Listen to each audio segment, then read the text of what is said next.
बिस्मिल्लाहिर्रहमानिर्रहीम। Dear students, अस्सलाम वालेकुम। बिस्मिल्लाह फ़िज़िक्स यूट्यूब चैनल में आप सबको खुशामदीद। आज का हमारा टॉपिक है 14.5 force on a moving charge in uniform magnetic field. ये मैग्नेटिक फील्ड के अंदर जो है, अगर एक चार्ज पार्टिकल मूव करता है तो उसके ऊपर मैग्नेटिक फील्ड कितनी फोर्स लगाती है वो हमने फाइंड करनी है। तो ये फ़र्ज़ कर लिया हमने कि ये एक पीस ऑफ कंडक्टर है, ये तार का एक टुकड़ा है और ये इसका एरिया ऑफ क्रॉस सेक्शन है। ये इतना, ये सारा एरिया जो है ये सर्कुलर फॉर्म में, ये इसका एरिया ऑफ क्रॉस सेक्शन है और इसकी लेंथ L है। इसमें से गुज़रने वाला करंट I है और इसके ऊपर जो एक्सटर्नल मैग्नेटिक फील्ड प्रोवाइड की है किसी मैग्नेट के ज़रिए से, वो B है जो अपवर्ड है। डेफिनेटली मैग्नेट का नॉर्थ पोल जो है वो लोअर साइड पे पड़ा है और उसका साउथ पोल अपर साइड पे है। मैग्नेटिक फील्ड लाइंस नॉर्थ से साउथ पोल की तरफ जा रही हैं। मैग्नेट हमने नहीं दिखाया लेकिन उसकी मैग्नेटिक फील्ड को शो किया है। ये चार्जेस हैं कंडक्टर के अंदर जो मूव करते हैं। अब हर चार्ज के ऊपर जो एक्सटर्नल मैग्नेटिक फील्ड लग रही है वो B है अपवर्ड, और हर चार्ज पार्टिकल की वेलोसिटी वो इस तरफ राइटवर्ड है। उसके ऊपर लगने वाली फोर्स आउटवर्ड है जिसको बाहर की तरफ इस तरह शो किया गया है। ये हमने मैग्नेटिक फोर्स की डायरेक्शन राइट हैंड रूल के ज़रिए से जो अप्लाई की है। राइट हैंड रूल के मुताबिक जो राइट हैंड का थंब है वो चार्जेस की वेलोसिटी को रिप्रेजेंट करता है, पॉजिटिव चार्जेस की वेलोसिटी को, और जो फिंगर्स हैं वो मैग्नेटिक फील्ड B को रिप्रेजेंट करती हैं और पाम के परपेंडिकुलर फोर्स लगती है। तो ये राइट हैंड रूल जो है पॉजिटिव चार्जेस के लिए है, नेगेटिव के लिए नहीं है। तो ये इसकी मैग्नेटिक फील्ड और ये इसकी वेलोसिटी और ये पाम के परपेंडिकुलर जो है वो फोर्स लग रही है। अच्छा, अब इसी रूल को अगर आप यहाँ पर अप्लाई करें, इस जगह पर देखें तो वेलोसिटी इस तरफ है, मैग्नेटिक फील्ड अपवर्ड है, फोर्स ऐसे मेरी तरफ लगेगी, इस तरफ फोर्स इस तरफ लगेगी जिसको हमने यहाँ पर इस तरह F से शो किया गया है। वेलोसिटी इधर, मैग्नेटिक फील्ड ऊपर की तरफ और फोर्स लगेगी ऐसे आउटवर्ड पाम के परपेंडिकुलर। तो यहाँ पर इधर हमने ये F से शो किया। तो अब हम इसकी डेरिवेशन करेंगे। हमने ये कहा कि when current carrying conductor is placed in a uniform magnetic field it experiences a force. The current is due to the motion of current carriers. मैं यहाँ पर यूनिफॉर्म मैग्नेटिक फील्ड की बात कर रहा हूँ। अगर सिंपल मैग्नेटिक फील्ड कहें तब भी सही है, उस वक्त फोर्स की वैल्यू चेंज होती रहेगी, वेरी करती रहेगी। अगर मैग्नेटिक फील्ड यूनिफॉर्म होगी तो फोर्स भी यूनिफॉर्म होगी। अच्छा, अब हमने लिखा the current is due to the motion of charge carriers, current carriers. Actually, field exert force on these carriers due to which conductor experiences force. जब ये चार्ज कैरियर्स कंडक्टर में से गुजरते हैं तो कंडक्टर एक्चुअल में इनके ऊपर फोर्स लगाता है और वही फोर्स लगती है चार्ज कैरियर्स के ऊपर भी, वही फोर्स लगती है और कंडक्टर के ऊपर भी वही फोर्स लगती है। अब इसको ड्राइव करने के लिए हमने कहा फर्ज करें ये एक कंडक्टर है और इस कंडक्टर में लगने वाली फोर्स का फॉर्मूला जो हमने ड्राइव करना है वो बराबर है Q into V cross B। अब इसका एरिया ऑफ क्रॉस सेक्शन इस तरफ है और इनमें चार्जेस की वेलोसिटी की ये डायरेक्शन, मैग्नेटिक फील्ड की डायरेक्शन अपवर्ड, फोर्स इधर आउटवर्ड लग रही है। अच्छा, यहाँ पर एक बात मैं आपको बताता चलूँ जो आगे चल के यूज़ होगी। चार्जेस की वेलोसिटी इस साइड पे है, ये इस साइड पे राइटवर्ड है, तो वेलोसिटी का यूनिट वेक्टर भी राइटवर्ड होगा। यूनिट वेक्टर वो होता है जो किसी वेक्टर की डायरेक्शन बताए। तो वेलोसिटी का यूनिट वेक्टर भी इस तरफ और लेंथ L एक वेक्टर है, लेंथ की डायरेक्शन भी जो है वो इस तरफ लेंगे क्योंकि जिस तरफ करंट फ्लो करता है लेंथ की डायरेक्शन भी उस तरफ लेते हैं। तो L का यूनिट वेक्टर भी इस तरफ। मैं फिर रिपीट कर रहा हूँ, वेलोसिटी का यूनिट वेक्टर भी इस तरफ और लेंथ का यूनिट वेक्टर भी इस तरफ, क्योंकि लेंथ जो है कंडक्टर की लेंथ, उसकी डायरेक्शन हम उस तरफ देते हैं जिस तरफ लेंथ की डायरेक्शन हम उस तरफ देते हैं जिस तरफ करंट फ्लो कर रहा हो। तो ये लेंथ सिर्फ इतनी नहीं है जितनी ये शो की गई है, लेंथ यहाँ से लेकर यहाँ तक है।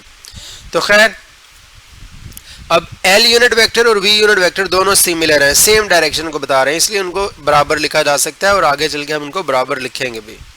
तो हमने यहाँ से शुरू किया है। हमने कहा कि फर्ज करें कि एक कंडक्टर का let us consider a portion of wire of length L, volume V place in a magnetic field B।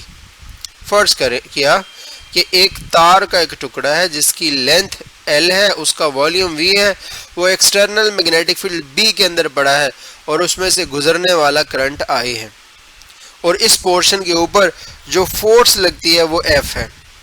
Force on a current carrying conductor हम पढ़ चुके हैं और उसका फॉर्मूला है F is equal to I L cross B। तो ये पूरे तार के टुकड़े पे फोर्स लग रही है। तो उसके साथ हमने यहाँ पर साथ में ये भी अलहदा से उसको स्पेसिफाई कर दिया कि A जो है वो उसका एरिया ऑफ क्रॉस सेक्शन है, और वॉल्यूम जो है इस तार के टुकड़े का वो एरिया मल्टीप्लाइड बाय लेंथ है, volume of the portion of wire, उसकी लेंथ जो है वो L है। अब N क्या चीज़ है? L है number of charge carriers per unit volume, यानी 1 क्यूबिक मीटर वॉल्यूम में चार्ज कैरियर्स की तादाद N है। 2 क्यूबिक मीटर में 2N, 3 क्यूबिक मीटर में चार्ज कैरियर्स की तादाद 3N, X क्यूबिक मीटर में XN, और यहाँ पर हमारे पास इस तार के टुकड़े का कितना वॉल्यूम है? AL cubic metre, area of cross section और L उसकी लेंथ। तो AL क्यूबिक मीटर में चार्ज कैरियर्स की तादाद आ जाएगी AL मल्टीप्लाइड बाय N। मैं फिर रिपीट कर रहा हूँ, charge carriers per unit volume जो है, चार्ज कैरियर से मुराद वो चार्जेस जो करंट के बहाव का बायस बनते हैं, मीन इलेक्ट्रॉन्स। अब उनकी तादाद, अब पॉजिटिव चार्जेस भी कह सकते हैं, अब उन इलेक्ट्रॉन्स या उन चार्ज कैरियर्स की तादाद जो है वो N है per unit volume 1 cubic metre में, 2 क्यूबिक मीटर में 2N, 3 क्यूबिक मीटर में 3N, AL क्यूबिक मीटर में AL मल्टीप्लाइड बाय N। ये तो आपने पढ़ा ही हुआ है कि एरिया को लेंथ से या विड्थ से या हाइट से मल्टीप्लाई कर दिया जाए तो वो वॉल्यूम बन जाता है। ये छठे चैप्टर के अंदर इक्वेशन ऑफ कंटिन्यूटी वाले टॉपिक में भी पढ़ा था। अब हमने कहा velocity of each charge carrier वो V के बराबर है, charge on each charge carrier वो Q के बराबर है। अच्छा, एक चार्ज कैरियर पे चार्ज की वैल्यू Q है, 2 पर 2Q, 3 पर 3Q, और NaL चार्ज कैरियर्स पे चार्ज की वैल्यू कितनी होगी? NaL multiplied by Q। तो ये हमारे पास पूरे कंडक्टर का चार्ज आ गया।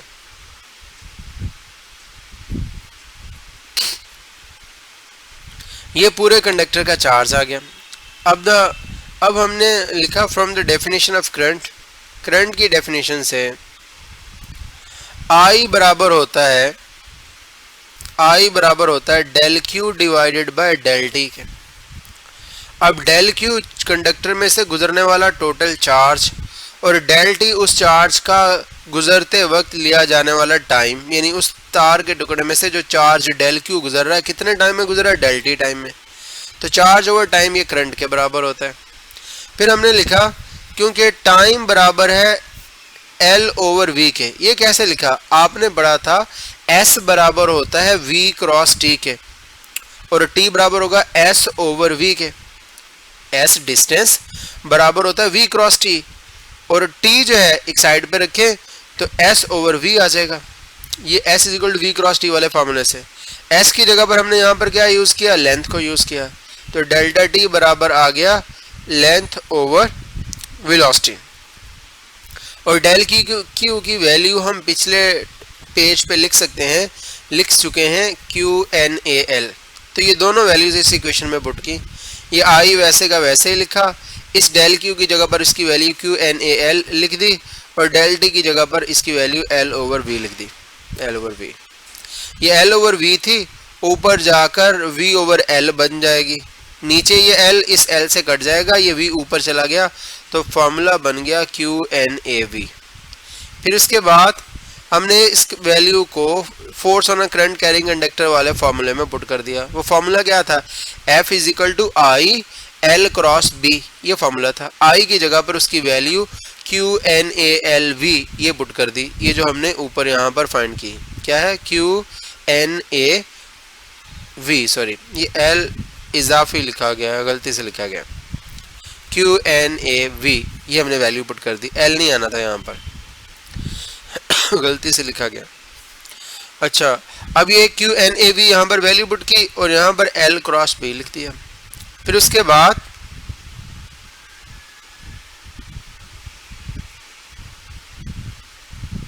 जी हमने कहा, मैंने शुरू में आपको बताया था कि L यूनिट वेक्टर बराबर होगा V यूनिट वेक्टर के। वजह ये कि यूनिट वेक्टर की मैग्नीट्यूड इसकी भी 1 है, इसकी भी 1 है। वेलोसिटी की डायरेक्शन भी राइट साइड पे थी शुरू में मैंने बताया, और लेंथ की डायरेक्शन भी राइट साइड पे थी। Two vectors are said to be equal if they have same magnitude and same direction. तो L यूनिट वेक्टर और V यूनिट वेक्टर चूंकि इनकी डायरेक्शन और मैग्नीट्यूड सेम है, इसलिए हमने इनको बराबर लिख दिया। यूनिट वेक्टर का अपना कोई यूनिट तो होता नहीं है, इसलिए हमने इनको बराबर लिख दिया। क्यों लिखा? क्योंकि इस फॉर्मूले में हम ये V लाइट फेस लेटर में लिखा हुआ है और L के ऊपर वेक्टर का साइन है, यानी V सिंबल है, L के ऊपर वेक्टर का साइन है। तो हम L को सिंबल लिखना चाहते हैं और V के ऊपर वेक्टर का साइन देना चाहते हैं, उसके लिए ये हम कर रहे हैं। तो हमने कहा L यूनिट वेक्टर बराबर है V यूनिट वेक्टर के। मैं यहाँ पर भी थोड़ा सा बता देता हूँ कि ये जो हमारे पास करंट है इस तरफ जा रहा है, तो इस L की डायरेक्शन भी इस तरफ होगी, इसके यूनिट वेक्टर की। L यूनिट वेक्टर इस तरफ एक्ट कर रहा है, और चूंकि ये वेलोसिटी की डायरेक्शन भी इस तरफ है, तो V यूनिट वेक्टर भी इस तरफ, V यूनिट वेक्टर भी इस तरफ, L यूनिट वेक्टर भी इस तरफ, दोनों को बराबर लिख दिया। तो यही हमने किया, दोनों को यहाँ पर ये बराबर लिख दिया।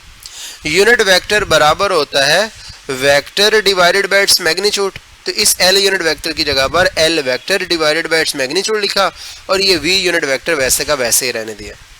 फिर L इधर डिवाइड हो रहा था, इधर जाकर V से मल्टीप्लाई हो गया, तो इधर बच गया L vector equals to L और V यूनिट वेक्टर।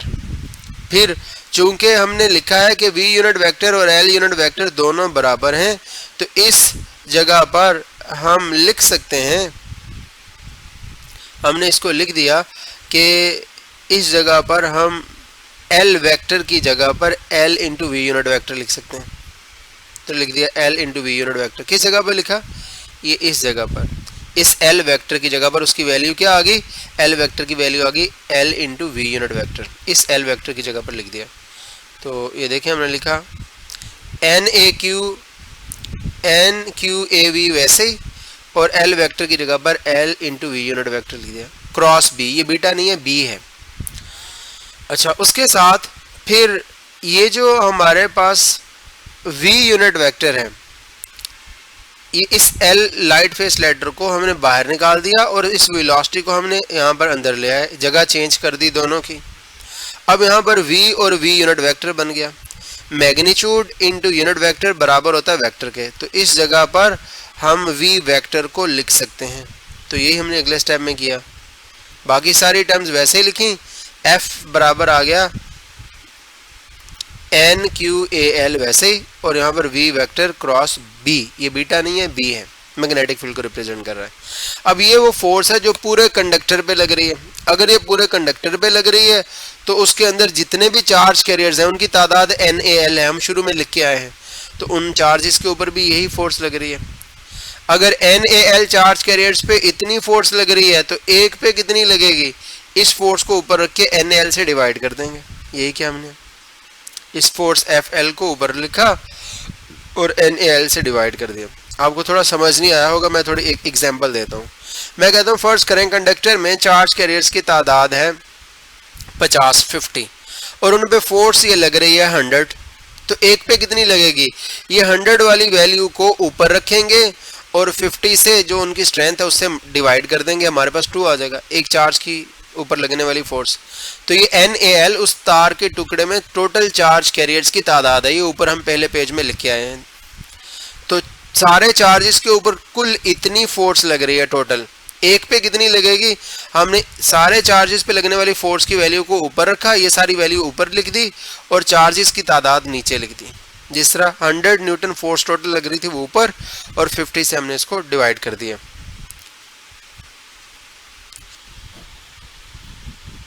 अच्छा, अब FL की वैल्यू ये वाली पुट कर दे, ये FL की वैल्यू है NQAL V क्रॉस B, तो इस जगह पर लिख दी। ये देखें NALQ V क्रॉस B, ये ऊपर वाली वैल्यू सारी यहाँ पर लिख दी। चार्ज कैरियर्स जो कंडक्टर के अंदर है उनकी तादाद इधर नीचे लिख दी। अब NAL से कट गया और हमारे पास बच गया Q V into V cross B, तो वो हमने लिख दिया। ये फोर्स आ गई एक चार्ज कैरियर पे Q into V cross B. इसकी मैग्नीट्यूड लिखी तो V क्रॉस बी को हम वी बी साइन थीटा लिख सकते हैं, तो हमने लिख दिया वी बी साइन थीटा। ये मैग्नीट्यूड हमने लिख दिया। इस फोर्स की डायरेक्शन को कैसे फाइंड कर सकते हैं? दो तरीके हैं। एक तो राइट हैंड रूल, मैंने आपको बताया कि जो थंब है ये वेलोसिटी को रिप्रेजेंट करता है, ये मैग्नेटिक फील्ड को, और हथेली के परपेंडिकुलर फोर्स लगती है। और दूसरा ये है क्रॉस प्रोडक्ट, जो आपने सेकंड चैप्टर फर्स्ट ईयर के अंदर पढ़ा था, वो भी हम लगा सकते हैं। उसके तहत कैसे थी? Direction of force for positive charges is given by the direction of V cross B। अब ये V क्रॉस B से हम डायरेक्शन ऑफ फोर्स को फाइंड कर सकते हैं। तो ये V क्रॉस B सब पे लग जाता है, पॉजिटिव पे भी और नेगेटिव पे। लेकिन वो जो स्ट्रेट मैंने आपको बताया कि स्ट्रेट फिंगर्स और ये वेलोसिटी और पाम के परपेंडिकुलर, वो सिर्फ पॉजिटिव चार्जेस के लिए। अब इसमें V क्रॉस B में ये V हमारा पहला वेक्टर है और B हमारा दूसरा वेक्टर है। पहले वेक्टर पे दायां हाथ रखकर दूसरे वेक्टर की तरफ फिंगर्स कर्ल करेंगे तो सीधा अंगूठा जो है वो हमारे जो प्रोडक्ट वेक्टर है F, उसकी डायरेक्शन बताएगा। ये फर्स्ट वेक्टर, ये सेकंड। मैं यहाँ पर पहले वेक्टर्स को शो करता हूँ, फिर ये रूल अप्लाई करवाता हूँ। ये देखिएगा,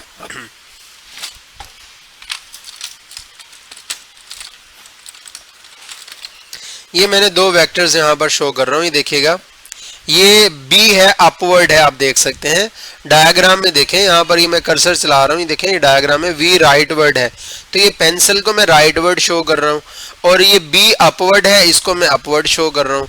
तो V क्रॉस B में हमने अपना दायां हाथ V वेक्टर पे रखना है और B की तरफ छोटे एंगल पर फिंगर्स कर्ल करनी है।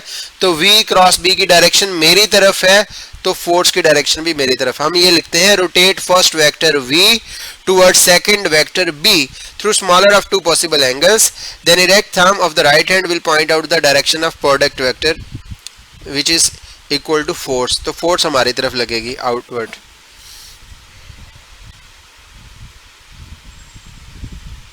यही यहां पर हमने लिखा है राइट हैंड में। तो इलेक्ट्रॉन्स के लिए हमने Q की जगह पर नेगेटिव E लिख दिया, और प्रोटॉन्स या पॉजिटिव चार्जेस के लिए हमने प्लस E लिखा, प्रोटॉन के लिए प्लस E लिख दिया। तो यहाँ पर ये फॉर्मूला इस तरह बन जाएगा, ये plus E into V cross B और ये negative E into V cross B. ये फॉर्मूले दोनों बता रहे हैं कि इलेक्ट्रॉन के ऊपर जिस तरफ फोर्स लगेगी, प्रोटॉन के ऊपर उसके बिल्कुल अपोजिट लगेगी। एक फोर्स के साथ नेगेटिव आ रहा है, दूसरी के साथ पॉजिटिव आ रहा है, इट मीन दोनों के ऊपर लगने वाली फोर्सेस अपोजिट होंगी। यानी अगर दो सेम पैरेलल चार्जेस एक पॉजिटिव और नेगेटिव मैग्नेटिक फील्ड में एंटर हों, तो इलेक्ट्रॉन अगर ऊपर की तरफ मूव करते हैं तो प्रोटॉन्स नीचे की तरफ मूव कर जाएंगे, क्योंकि दोनों पे लगने वाली फोर्सेस की डायरेक्शन एक दूसरे के अपोजिट है। अच्छा, यहाँ पर इस फॉर्मूले में देखें, यहाँ पर चार्ज की वैल्यू का जिक्र है, वेलोसिटी का जिक्र है, मैग्नेटिक फील्ड का जिक्र है। इस फॉर्मूले में कंडक्टर के किसी पैरामीटर का जिक्र नहीं है। कंडक्टर से के पैरामीटर से मुराद कंडक्टर की लेंथ, कंडक्टर का मैस, कंडक्टर का टेम्परेचर, कंडक्टर का प्रेशर, इन चीज़ों का कोई जिक्र नहीं है। तो इसलिए आपकी बुक में लिखता है, as this relation does not involve any parameter of the conductor, so it is valid for both type of charges. चूंकि इसमें कंडक्टर का कोई पैरामीटर इन्वॉल्व नहीं है इस फॉर्मूले में, ना कंडक्टर का मैस, ना उसका वेट, ना उसकी डेंसिटी, ना उसका टेम्परेचर, ना उसका प्रेशर, यानी कोई चीज़ इसकी इन्वॉल्व नहीं है, तो ये दोनों तरह के चार्जेस के लिए वैलिड है। The charges which are moving through conductor in magnetic which is placed in magnetic field and the charges which are moving isolatedly in magnetic field. तो दोनों तरह के चार्जेस कौन से? एक तो यह है कि ये एक तार का टुकड़ा है, इसको मैग्नेटिक फील्ड में रखा तो इसमें चार्जेस गुजर रहे हैं, फर्ज करें करंट गुजरा, तो इस पे भी ये फोर्स वाला फॉर्मूला वैलिड हो जाएगा। और अगर कोई आइसोलेटेड चार्ज मैग्नेटिक फील्ड में गुजर रहा है तो उसके लिए भी ये फार्मूला वैलिड होगा। दोनों तरह के चार्जेस के लिए क्यों वैलिड होगा? क्योंकि इस फार्मूले में कंडक्टर का कोई पैरामीटर इन्वॉल्व नहीं है। तो ये दोनों तरह के चार्जेस के लिए, जो कंडक्टर के अंदर मूव करते हैं जो कि मैग्नेटिक फील्ड में पड़ा है, उनके लिए भी वैलिड, और जो आइसोलेट चार्जेस मैग्नेटिक फील्ड में मूव करते हैं कंडक्टर के बिना, उनके लिए भी ये फार्मूला वैलिड है। यही यहाँ पे हमने लिखा है। अच्छा, अब इसके स्पेशल केसेस। अब हमने कहा इफ मैग्नीट्यूड का फॉर्मूला ये था, कैफ is equal to Q V B sine theta. अगर वेलोसिटी और मैग्नेटिक फील्ड दोनों जो है वो पैरेलल हों तो थीटा 0 होगा। तो अगर वेलोसिटी और मैग्नेटिक फील्ड दोनों पैरेलल, यानी मैग्नेटिक फील्ड की डायरेक्शन इधर है फर्ज कर लिया और चार्जेस भी इधर ही मूव कर रहे हैं तो पैरेलल, तो एंगल 0 डिग्री बनेगा और 0 डिग्री पे साइन 0 होता है तो सारी फोर्स भी 0, यानी मैग्नेटिक फील्ड उन चार्जेस के ऊपर कोई फोर्स नहीं लगाती जो मैग्नेटिक फील्ड के पैरेलल मूव करते हैं। इसी तरह अगर मैग्नेटिक फील्ड इधर है और चार्जेस उसके अपोजिट मूव कर रहे हैं एंटी पैरेलल, तब एंगल 180 डिग्री हो जाएगा, तब भी मैग्नेटिक फील्ड इसके ऊपर कोई फोर्स अप्लाई नहीं करेगी। हमने लिखा when V and B are anti-parallel then to each other then theta is equal to 180 degrees, और 180 पे भी साइन 0 होता है और ये फोर्स 0 होगी। तो यानी अगर चार्जेस मैग्नेटिक फील्ड के पैरेलल या उसके एंटी पैरेलल मूव करते हैं तो मैग्नेटिक फील्ड उनके ऊपर कोई फोर्स नहीं लगाती। अच्छा, अगर चार्जेस मैग्नेटिक फील्ड के परपेंडिकुलर मूव करते हैं, ये देखें परपेंडिकुलर मूव करते हैं, तब मैग्नेटिक फील्ड उनके ऊपर मैक्सिमम फोर्स लगाती है। और वो मैक्सिमम फोर्स देखें when charges move parallel to magnetic field, जब चार्जेस मूव करते हैं पैरेलल मैग्नेटिक फील्ड के तब फोर्स 0, एंटी पैरेलल के केस में भी 0, और जब चार्जेस मूव करते हैं परपेंडिकुलर टू मैग्नेटिक फील्ड तब फोर्स मैक्सिमम होगी। थीटा की जगह पर 90 लिख देंगे, साइन 90 पे 1 हो जाएगा, F is equal to QV आ जाएगा। अच्छा, और ये मैक्सिमम फोर्स चार्जेस के ऊपर लगेगी। फिर उसके बाद हमने ये कहा कि अगर कोई चार्ज पार्टिकल मैग्नेटिक फील्ड में रेस्ट में है तो उसकी वेलोसिटी 0 हो जाएगी। ये वेलोसिटी वाली जगह पर हमने 0 लिख दिया तो 0 इन सबको मल्टीप्लाई करके 0 कर देगा। यानी अगर किसी चार्ज पार्टिकल को मैग्नेटिक फील्ड में रख दें तो मैग्नेटिक फील्ड उसके ऊपर कोई फोर्स नहीं लगाएगी, वो जैसे है वैसे का वैसे ही रहेगा, उसके ऊपर कोई फोर्स नहीं लगेगी। अब इसके साथ उसने डायरेक्शन को शो किया है, हम उस डायरेक्शन को भी डिस्कस कर लेते हैं।